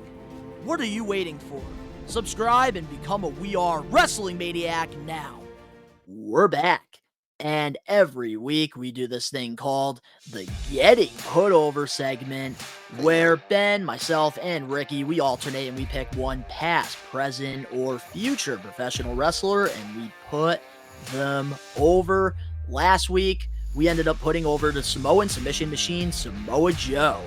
And this week, Ricky, it was your pick. Who are we putting over? I might be unbiased. I might be biased here a little bit. The greatest wrestler in the freaking universe. The phenomenal. Hey, Jay Styles. Hey. AJ Styles. My goat. What a My favorite. Hell yeah, let's go, Alan. And there it is right there. We got AJ Styles. We got the museum there. Oh, yeah, he's got the Phenomenal One logo. We got a picture of him from New Japan. We got a picture of him from TNA. And, of course, we got the forearm as well. One of the nicest moves in the game. But Wild, because that looks like it could be actually AJ's like body style. Like that's the same fucking torso that AJ Styles has on that statue. That is wild. That is real. wild. For real, dude. The shoulders needs to be a little bit more pumped. Man. Gold plunges. That's what AJ said. But Ricky, let's go over the accolades with AJ Styles, because we're mostly gonna, I'm assuming here, we can all agree here, we're probably gonna cover a little bit of his New Japan. We're gonna cover his TNA stuff and of course his WWE run. Yep. So, Ricky, take it away. All right. I had to write this down a little bit here. The phenomenal AJ Styles. Let's go to the Let's go to TNA real quick. Let's go to TNA, Total Nonstop Action. All right. He is a former. Now, don't get this confused here. He's a former 3-time NWA World Heavyweight Champion, a 4-time NWA World Tag Team Champion. He is a 6-time X Division Champion. He is a 2-time TNA Legends Championship, Global Television, however you want to say it, because the name's been changed so many times. He is a former 2-time TNA World Tag Team Champion, a former 2-time TNA World Heavyweight Champion. He is the first-time Triple Crown winner in TNA history. 5 times he's done it. 5 times. 5 times. Word to Booker T. 5 times. And he is a 2-time Grand Slam TNA champion. 2 times. Now let's go over to WWE real quick. He is a former 2-time WWE champion. The longest reigning WWE champion of SmackDown. I know. Universal. That's different. We talking about WWE champion of SmackDown. Not the Universal. Because I know y'all about to kill me for that. Don't do that. I got it right. He is a 3-time United States champion. Former Intercontinental champion. He is a former Raw or World Tag Team champion. Now let's go to his New Japan run. Even though he hasn't done much over there, it's still legendary. He is a 2-time IWGP Heavyweight champion. Beat Okada and Tanahashi. Both of the logos of New Japan Pro Wrestling, ladies and gentlemen. The logos. The ace and the god of Japanese wrestling over there at the moment. Like, what can y'all do wrong with this man? AJ is the GOAT everywhere he's been. Everywhere he's touched. He can touch your backyard and make it look like $1 million. Put him in the ring with a rubber band. He'll make that joint look like $1 million freaking dollars. Y'all cannot disrespect the GOAT AJ Styles in y'all life. This man's been doing this since we were all in diapers. Well, not me. Y'all, but not me. Because I've seen it. I've seen it. Even in my diapers, I've seen it. Nah, I wasn't in my diapers, bro. I was in my tighty whities around that time. Okay. They were, but I seen it. I was like 5 or 6. But I seen it. But this is my favorite wrestler of all time. Apart from the obvious, back then, this is literally AJ's been my favorite wrestler since 2002 when TNA started up. Top when 5 I watched that X hands Division down. Championship match, that was it for me. For me, like he was in my top bad. 5, like growing up easily. He's my top. He's been my top 5. He's in my top 3 right now. Him, Kenny Omega, Will Ospreay. Enough said. Drops the microphone like he's angry. Man, AJ Styles is one of those guys that have had such a phenomenal career. And he was just always somebody I really enjoyed, like whatever he did. Like obviously, like TNA, he was the logo. I do agree with you on that, Ricky. Like when I think of TNA wrestling, I think of AJ Styles and I think of that 6-sided ring. And he is just, in my opinion, like easily one of the greatest of all time. Like what he did in Ring of Honor, great classic matches. What he did over in New Japan Pro Wrestling, going out there, reinventing himself. Knocked out Okada. And then joining Bullet Club. And then eventually finally getting the opportunity that everybody wanted and him to go to WWE. And that's one of my favorite moments with AJ Styles has got to be the debut, Royal Rumble 2016. Like, I know there was like rumors around that time, like AJ Styles was showing up, this and that, but obviously, like, you can't always freaking like listen to the rumors. And like, I didn't believe it until I saw it. And I remember when number 3 came out and AJ Styles hit, that was like one of the best moments ever, especially during a time where wrestling, it was tough to watch. I jumped out the window when I heard this. When I seen him, I jumped out the window just like everybody else. I suicide dived up. Everybody was jumping. They're like, AJ Styles, AJ Styles. I'm like this. I had to go to the bathroom real quick. I'm like, whoa, wait, what? I ran down. I ran to the TV. I went like this. I did a phenomenal forearm right off the bell. I'm like, God what? damn. I'm looking at home, and this is not your company no more. It's not. Oh man! So what? Crazy for that. Y'all can call me crazy. It took him 6 months. It took him 6 months. Chris Jericho feud. John Cena. WWE Championship. Y'all can do the rest. Y'all can do the rest. When it comes to WWE, y'all can do the rest. Oh yeah. I mean, who can do that? Who John AJ Cena Styles? John Cena put him over.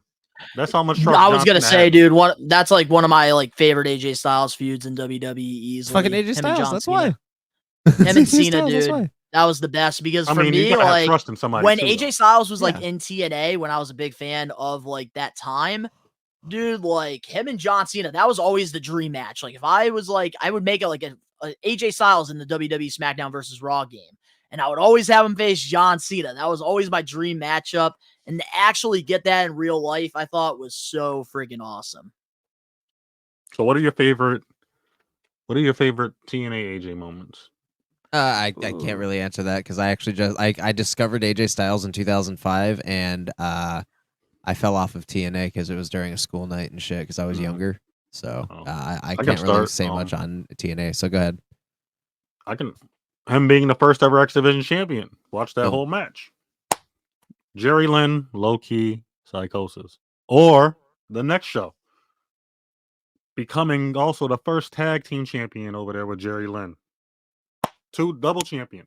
And then all his classic matches with low key Jerry Lynn. They had 2 triple threats. One just a regular, and the other one was a ladder match. Then he had a whole feud with Jerry Lynn. 2 out of 3 falls, a ladder match, no disqualification. Then he had Amazing Red, 6-Pac, a 6-man ladder match.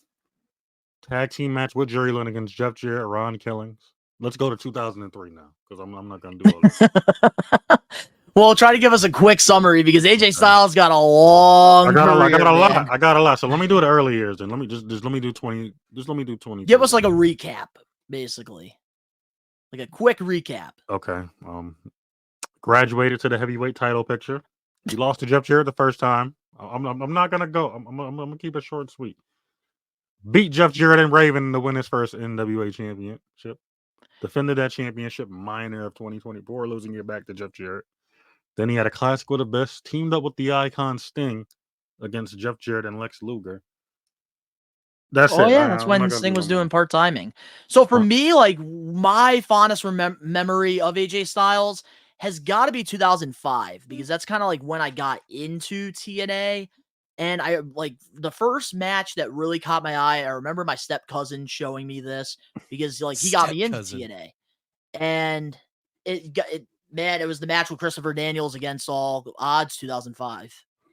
That was the match that got me with AJ Styles, and I immediately fell in love with him, and I just really enjoyed a lot of his work. Like that's when I kind of went down the rabbit hole. I bought the TNA DVDs, and one of my favorite matches that really stood out to me around that time was the Ultimate X match, Final Resolution 2005.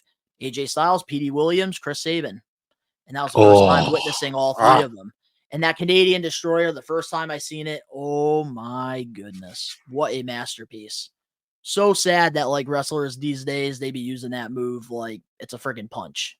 My favorite AJ match is obviously the triple threat Unbreakable. Him, Daniels, and Joe. We talked about that last. Joe, they had the best chemistry. And I believe I even said that last week during the Samoa Joe getting put over. Yep. Well, we got to say it again for AJ's sake because he was involved in that match too. Turning Point 2005, him and Joe. He did that springboard off the top rope. He did the spiral tap to break up the Coquina clutch. He did the Pele.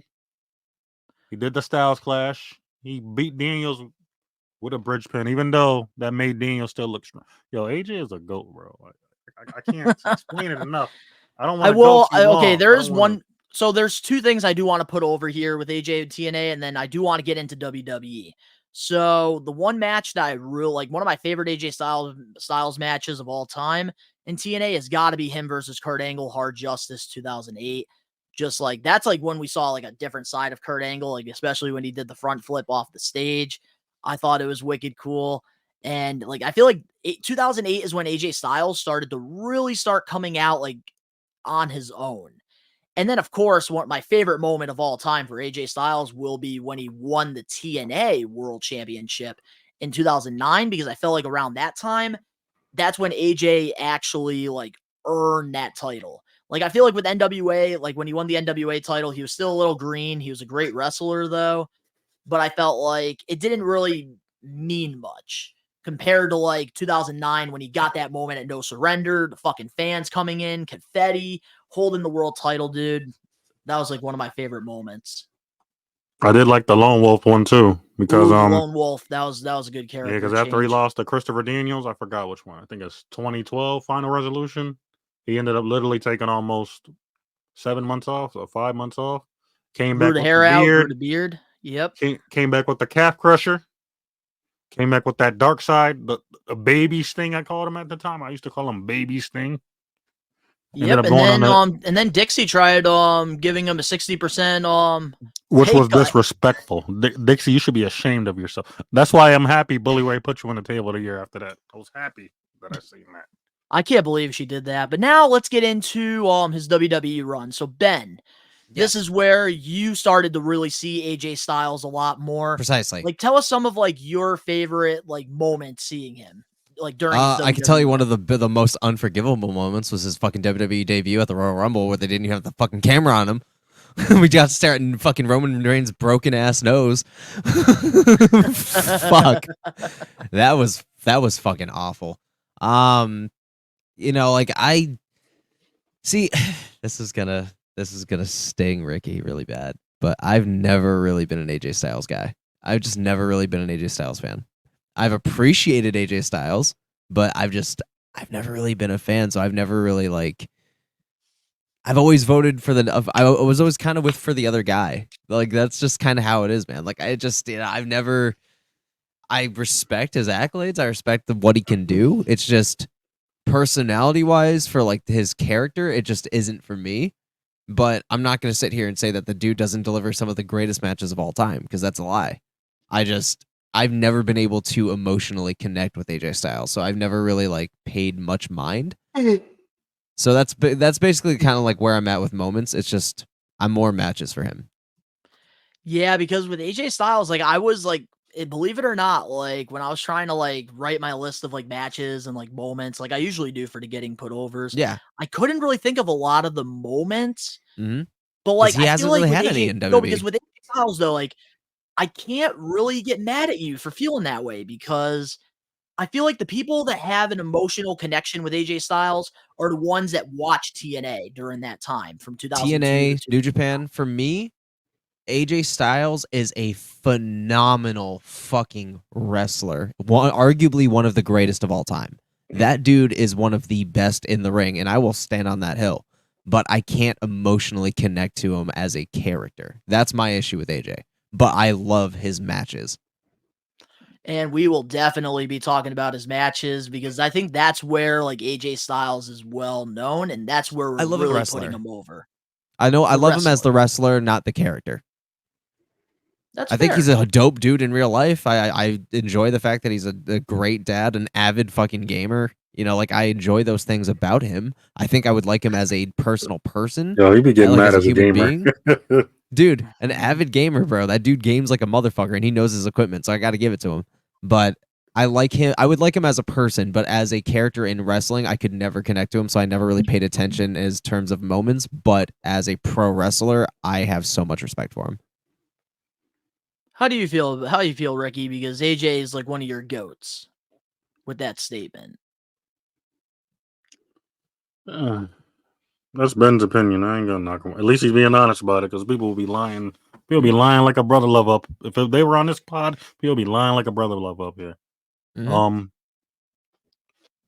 I see AJ like. I see, well, not like, but I see AJ like Daniel Bryan a little bit. Not character wise, but like it's that story that he came up. He came up from the bottom though, and then he made his bones on his own. He ain't really need WWE until he actually got there. His name was already known before that though. But we talking about like he made his bones from the trenches. I think that's and I think that's like it's pretty much like what I said. Like I think people like the people that were with AJ like on the rise up.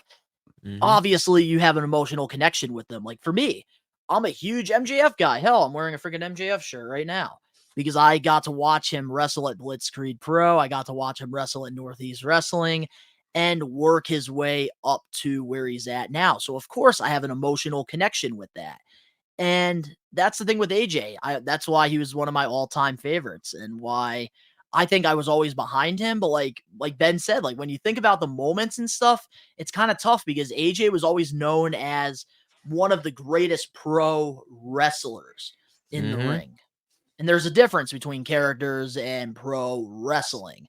And I think him going to WWE was, and that's why I want to put him over real quick before you say anything. I don't want to forget.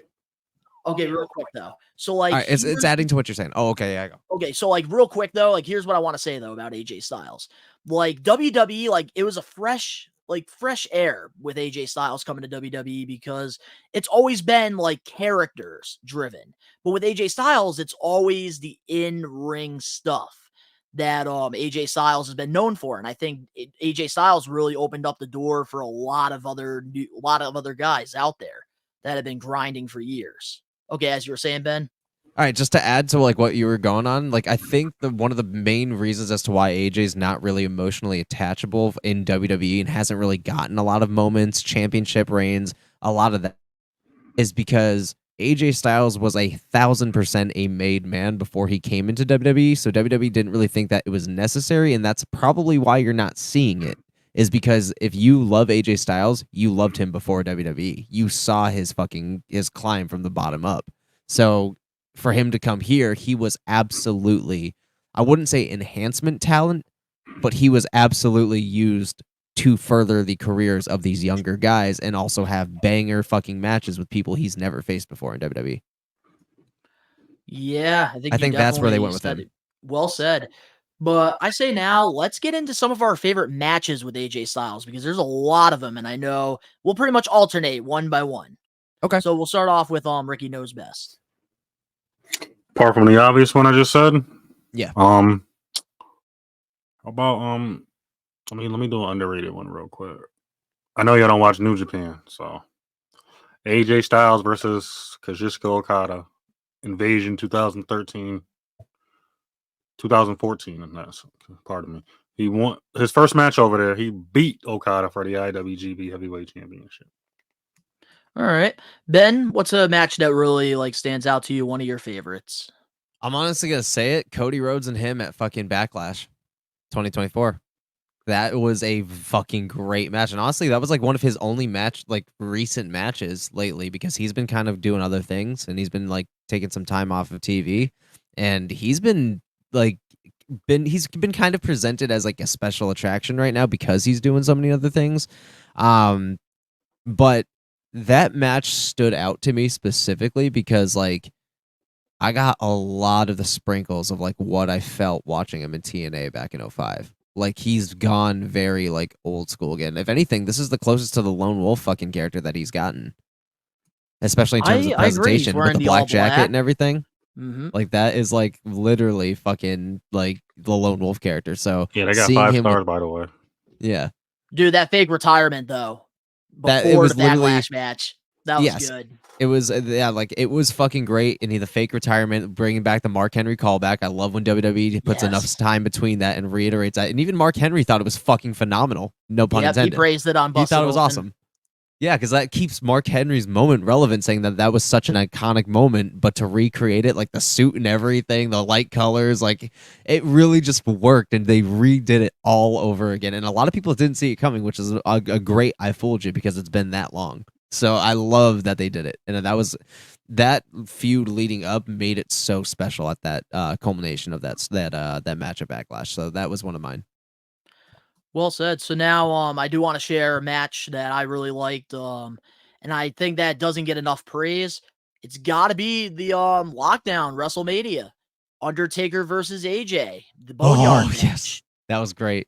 I really enjoyed that. Like for a cinematic match, in my opinion, like yes, I loved the Matt Hardy ones that he did in TNA, but like I think the way that they did the Boneyard match, like to me, that was my favorite cinematic match that's ever been done. It made sense. Yes, it did. I fucking loved it. So, what's another match, Ricky, that stands out to you? Oh man, I got one. This was my introduction to Will Ospreay, by the way.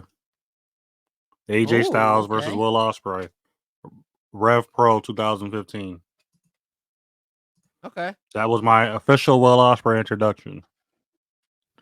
So that was like the first time like you watched It's the Will first time I Ospreay? watched Will Ospreay, and when I seen Ospreay, It was the I went one like time he this. fell in love. That's the first time I seen Will Ospreay, and after that match, I'm like this, which I was right. This boy's gonna turn into one of the best wrestlers in the world, and here we are today. 9 years later, 8 years later. What's Enough another said. one, Ben, for you? Enough said. Him and Shane WrestleMania 33, which is actually one of the only matches I genuinely fucking liked of that WrestleMania. So I will 100% say him Yeah, and they Shane killed WrestleMania it. 33.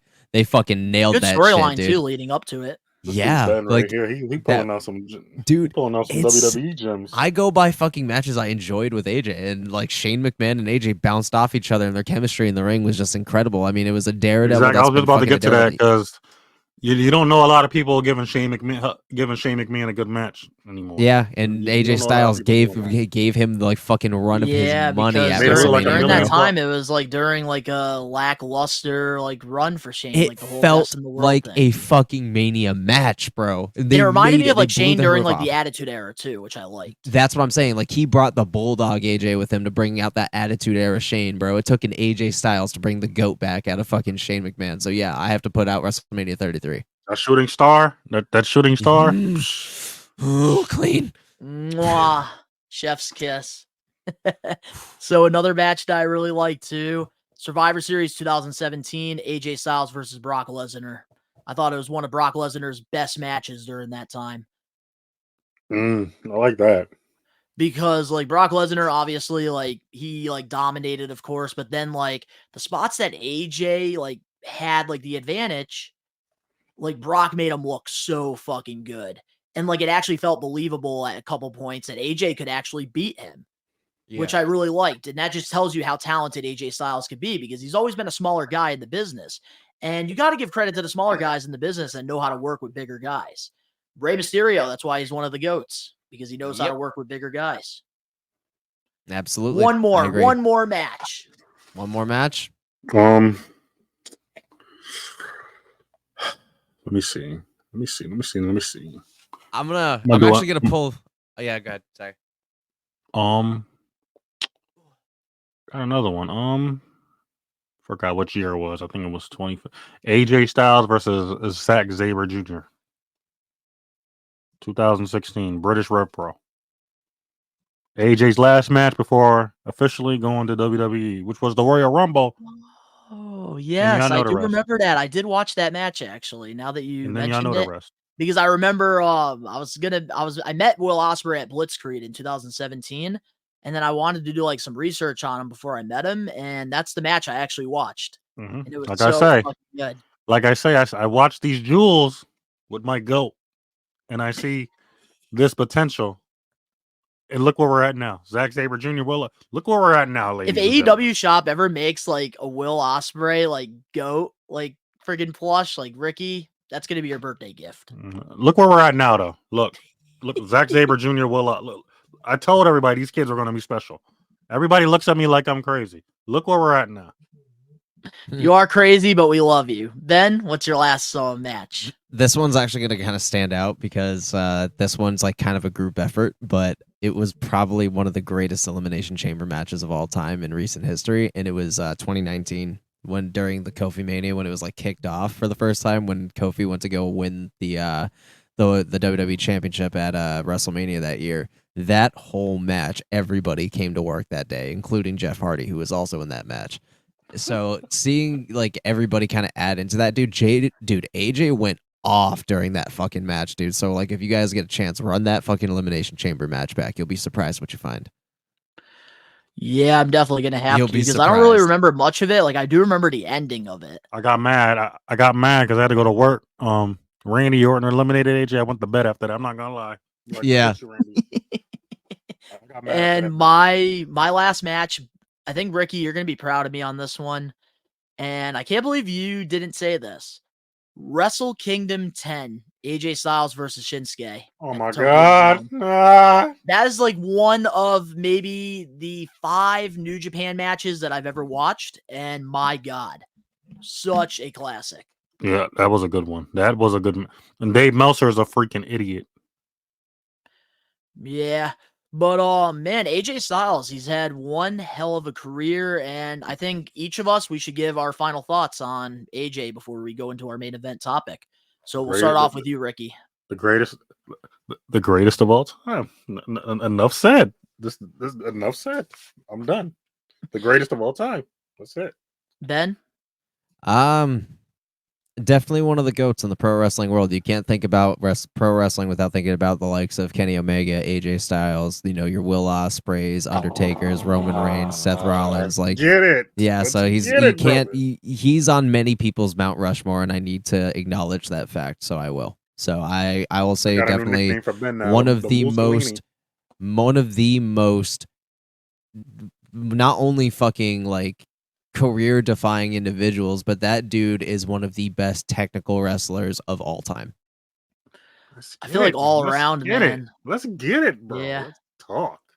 I gotta buy you dinner one time. I gotta buy you some dinner one time. Ricky is so happy to put over AJ. I love this. No, I'm happy that the fact he gave us on his opinion. I'm happy of the fact that he didn't bury my man, because we would have had to be talking about that.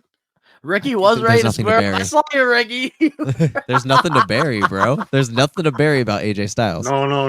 Because when I talk to people about AJ, you don't have to know him. That's cool. But yo, don't disrespect my goat like that, man. Yeah, no, dude. Keep a stepping or catch a weapon. There's nothing to catch a weapon. All right, so my final thoughts, man. AJ Styles, arguably one of the greatest pro wrestlers in the business, and man, like, had a legendary career in TNA, my favorite. WWE, like, he has continued to prove that why he's one of the best, and I think going to WWE, he had to go out there. And what the hell are you laughing at? Because when fucking Ricky was going out talking about catch a weapon, all I could think about was LA Knight fucking be like, that's one way to get caught and get your name dropped in the fucking past tense, and I just started dying in my head, dude. That's how it is. You gotta catch a weapon or get stepping. Catch a weapon or get stepping. Yeah, dude. So now, okay, I'll share my final thoughts with AJ. So sorry for getting interrupted there. I just couldn't stop looking at the bottom screen of Ben crying. But AJ Styles, one of the greatest of all time, and easily first class Hall of Famer. Should be a TNA Hall of Famer, and especially now with like the WWE and TNA working relationship, I would love to see AJ Styles do something. That's what I'm waiting for. I know his career; he's very close to the end. But I think when it's all said and done, AJ Styles is going to be known as one of the greatest in the ring of all time. And he's somebody that I feel like is the closest thing that we're ever going to get to a Shawn Michaels. And I'm going to leave it as that. Yep. Okay. So this week, guys, we put over the phenomenal one, AJ Styles. And this was a great one of my favorites. And just great conversation. So now, Ben, it's going to be your turn next week. Who are we putting over? Really? Ben, you're put on the spot, pal. Okay. So, next week, I don't think we've done this yet. But it was between two people, but I think I'm going to go with this one. Next week on the We Are Wrestling podcast, we are putting over none other than the Samoan werewolf, Jacob Fatu. Okay, so we got to do our homework and do our research. Jacob Fatu. I want to talk about that motherfucker. I want to talk about Jacob Fatu. I'm not going to lie. I like that because obviously, like, he just came to WWE. So, like, this is, like, the beginning of his run. So it's kind of cool. We could talk about MLW a little bit. We could talk about before coming to WWE. So I actually really like that for next week. Should we? All right, so I'm going to let you... He's got... His career is, like, because last week Ricky wanted to do Jay White, and I was telling him like he didn't really do much. So let's he still has a lot more to do. I'm gonna give you my two options I had, because it was either Jacob Fatu or it was going to be the wise man Paul Heyman. So it was one of those two. So whichever ones you want to do, you can let me know now. Ricky, Paul Heyman? Huh? Paul Heyman getting put over next week? Paul Heyman or Jacob Fatu? That's a tough one. Paul Heyman got that's literally a book right there, but I could do my research on. Well, I've done enough research on Jacob Fatu, so I've watched him enough. I'm gonna let So next week we're putting over Jacob Fatu. Well, not Jacob Fatu. Next week we're putting over Paul fucking Heyman. Paul Heyman. Yeah, because I was gonna say, dude, like Jacob Fatu has so much more like going on with his career. Yeah. And like, yeah, we gotta go Paul Heyman, man. Paul Heyman will be put over next week. I like that. So, with that being said, let's get into the main event topic for the We Are Wrestling Podcast episode 125. And everybody's talking about this right now, and that is AEW All Out 2024 has been getting mixed reviews within the IWC. Some fans believe this was a great pay-per-view, really separating themselves from WWE with more violence, while other fans believe AEW should be canceled due to some of the spots that took place, which included an unprotected chair shot, a needle in Swerve's mouth, 2 cylinder block spots, Chris Statlander doing the splits on thumbtacks, Daniel Garcia doing a pile driver to MJF on the second top rope, and Jon Moxley suffocating Bryan Danielson with a plastic bag. That is pretty much, that's all been talked about with AEW All Out. So what's your thoughts on this? And should AEW get canceled for all the stuff that did happen at AEW All Out? And we'll start off with you. Ricky knows best. What do I think about the All Out pay-per-view in general? Yeah, like how did you feel about like seeing all like the violent spots? The backlash. The backlash of it. Because people are trying to cancel AEW right now because of it. I think the event was good. All Out was good. It was a little extreme. A little spot that took me off guard. All Out was good, man. Whoever doesn't think All Out wasn't good are straight up haters. Bona fide Marcos. So, Ben, how do you feel about it coming from more of like a non-AEW fan like standpoint, seeing all the things that you Where saw? did it air? It aired on pay-per-view. It aired on pay-per-view? Okay. Yes. So it wasn't on cable television. Yes. So when it comes to all of that shit, I mean, like, what did you expect? It's AEW. They're known for doing ludicrous shit like this. I mean, did you not see what happened to fucking Darby Allin when he jumped off the fucking ladder and went through glass? That right there was already fucking nonsense. Like, what did you expect? But AEW is also known for pushing the envelope. So when you agree to watch this programming, you have to know that if it's a blood and guts match or anything of a hardcore standpoint, you know they're going to over-deliver even if it's not needed. But they are also going to be transitioning to Max. This is what they're going to be seeing a lot more of. Do I think it's a little out of pocket sometimes? Most of the time? Yeah, I do. But it's not like it's not shit we haven't seen before or anywhere else. I mean, we see the shit in GCW. We saw the shit in fucking the Attitude Era. Like, it's nothing new. But at the same time, they need to be they're doing, especially going in a long-term, broad audience standpoint. There's a lot of fucking snowflakes nowadays, and you need to act accordingly.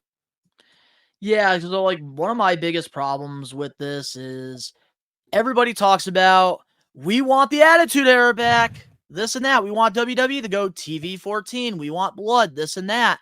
But it seems like every time AEW, they have like a death match or something going on to like this caliber, which in the graphic here, you got the cylinder block spot, which I think, like, yeah, maybe that's very unsafe.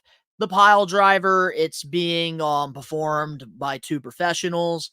Swerve with the needle in the mouth. Okay, that was a little edgy there. Like, I was a little, like, my stomach turned. And then Danielson getting suffered with the bag. We saw it back in the day with Terry Funk. Terry Funk used to do this all the time. So, like, I don't know. My issue is, yes, like, man, bunch of snowflakes. Because here's the thing, like, people are, like, so upset even about Hangman Adam Page burning Swerve's house. Yet, didn't Randy Orton burn Bray Wyatt? So, like, that's, like, where, like, I don't like how, like, people are, like, letting their biased opinions determine, like, how they feel. And I think that this is good that AEW is, pretty much being the alternatum here, because when it's all said and done, like, you want AEW to stand out from WWE, because we don't need to have AEW be WWE. They need to stand out on their own. They need to do their own thing. That's why people loved ECW. That's why people loved TNA during the time, because they all stood out and they had their own things going for them. I agree. So, I don't Definitely. know. But now the question is, though, should AEW be canceled for it? No. No.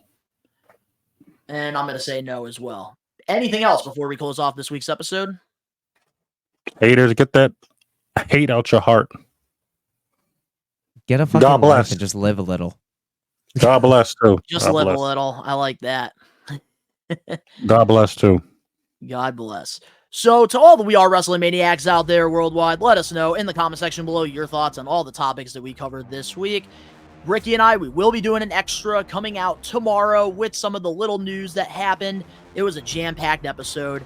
But, man, if you guys have been hiding under a rock, We Are Wrestling. We've been posting so much content the past friggin' week.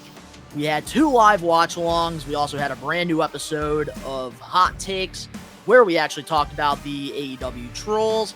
And Phil and I, we even did a Pro Wrestling Illustrated Top 10. We talked about the 2024 Top 10.